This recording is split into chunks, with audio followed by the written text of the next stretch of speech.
أيها النبي إنا أرسلناك شاهدا ومبشرا ونذيرا وداعيا إلى الله بإذنه وسراجا منيرا। ए नबी,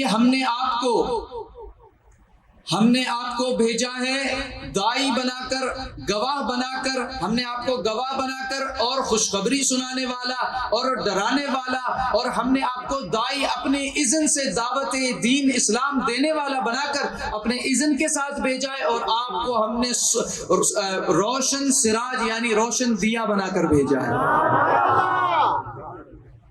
आदम सजदत الملائكة له مرة واحدة। الملائكة سجدت مرة.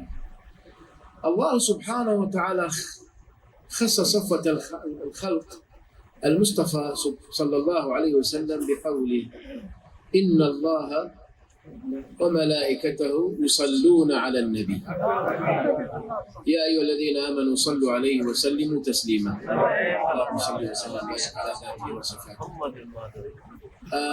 آدم سجدت له الملائكة مرة، سيدنا رسول الله تصلي عليه الملائكة دائما.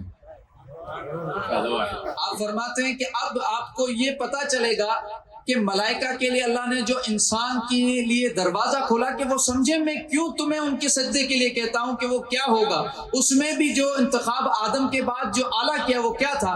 फरमाया कि अल्लाह तबारक व तआला ने आदम अलैहिस्सलाम को जो शान दी कि ए मलाइका सजदा करो, तो वो जो ताज़ीमी सजदा था, इबादत का नहीं था, ताज़ीमी था, उसमें एक दफा सजदा हुआ, बस वो तकरीब एक दफा हुई, और वो शान आदम अलैहिस्सलाम के लिए है कि मलाइका ने एक बार बस सजदा किया। आप फरमाते लेकिन अल्लाह ताला ने कुरान करीम में ये फरमाकर इन्नल्लाह व मलाइकतहु युसल्लूना अलन नबी कि बेशक अल्लाह पाक और उसके मलाइक आका अलैहिस्सलाम पर दुरूद भेजते रहते हैं। ये जो तकरीब है, ये जो महफिलें हैं, ये जो जिक्र का तकरार है, जो जिक्र की रफ्तार है, ये क़यामत तक चल रही है। मलाइक ने आदम को एक दफा सजदा किया और हबीब अलैहिस्सलाम को क़यामत तक दुरूद पढ़ते भेज रहे हैं।